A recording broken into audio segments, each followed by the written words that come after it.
Okay, today we're going to be going over some reflux stretches for babies. A lot of babies with reflux tend to hold a lot of tension in through their diaphragm. The diaphragm lives right underneath the rib cage, and sometimes that can put pressure up on the esophagus and cause baby to spit up some of their formula or their breast milk. So we're going to show you how to release the diaphragm.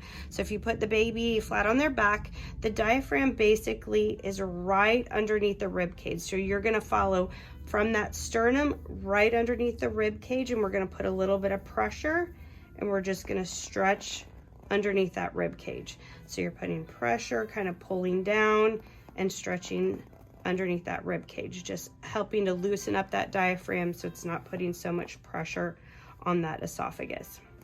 So we're going to show another move where we're going to be holding the baby in a football hold position. Okay, so next baby's going to be with their left side down, put their arm underneath yours, and we're going to grab kind of right under that rib cage, and we're going to do the same thing where we're going to traction down to kind of take some of that pressure off of their rib cage and their diaphragm.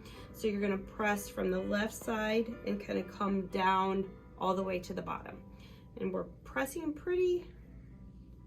having pretty good pressure there, so it's just a nice little press and open up. Then we can also do some pressure on their bellies on tummy time. I love tummy time on my leg when babies are really fussy.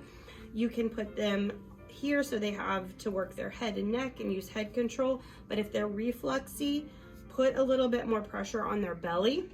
And that usually feels really good when there's a lot of pressure on their belly and can give them a little bit of relief in their reflux when they're doing tummy time on your leg.